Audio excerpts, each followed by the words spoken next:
मनाने उनके पीछे गई, लेकिन कार्तिकेय उन्हें देखकर वहां से भी चले गए।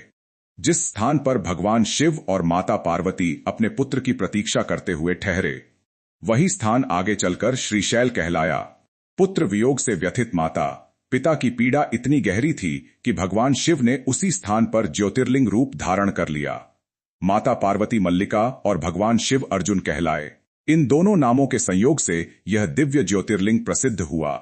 मल्लिकार्जुन कहा जाता है कि श्रीशैल की यह चुप्पी आज भी उस प्रतीक्षा की साक्षी है। जो भक्त सच्चे मन से मल्लिकार्जुन ज्योतिर्लिंग के दर्शन करता है, उसकी सात्विक मनोकामनाएं पूर्ण होती हैं।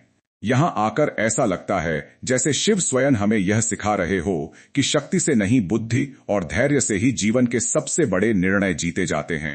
दोस्तों, भारत की कुछ नगरी ऐसी हैं जहां समय भी थमकर चलता है। मध्य प्रदेश की उज्जैन नगरी उन्हीं में से एक है। शिप्रा नदी के पावन तट पर बसी यह नगरी प्राचीन काल में अमतिकापुरी के नाम से जानी जाती थी। इसे सप्तपुरियों में गिना जाता है, यानी वे 7 नगरियां जहां मृत्यु भी मोक्ष का द्वार बन जाती है। उज्जैन केवल एक शहर नहीं, बल्कि काल और चेतना के मिलन की भूमि है, और इसी भूमि पर विराजमान है भगवान शिव अपने सबसे उग्र और रहस्यमय स्वरूप में महाकाल। कहते हैं एक समय अवंतिकापुरी में एक अत्यंत विद्वान और तपस्वी ब्राह्मण निवास करते थे। वेदों के छाता थे और दिन रात शिव भक्ति में लीन रहते थे। उसी काल में दूषण नामक एक भयानक असुर ने अवंतिका पर आक्रमण कर दिया।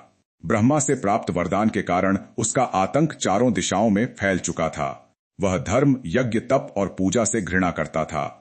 जहां भी उसे किसी साधना या मंत्रोआर की ध्वनि सुनाई देती, वह वहां पहुंचकर विध्वंस मचा देता। एक दिन वही असुर उस ब्राह्मण की तपस्या भंग करने आ पहुंचा। भय से कांपते हुए भी ब्राह्मण ने अपनी साधना नहीं छोड़ी। जब अत्याचार अपनी सीमा पार करने लगा, तब उस ब्राह्मण की करुण पुकार सीधे भगवान शिव तक पहुंची। कहते हैं उसी क्षण धरती कांप उठी और आकाश गर्जना करने लगा। भगवान शिव स्वयं अवंतिका में प्रकट हुए। उनका स्वरूप अत्यंत उग्र था। उन्होंने केवल एक हुंकार भरी और उस हुंकार से ही दूषण असुर वहीं भस्म हो गया।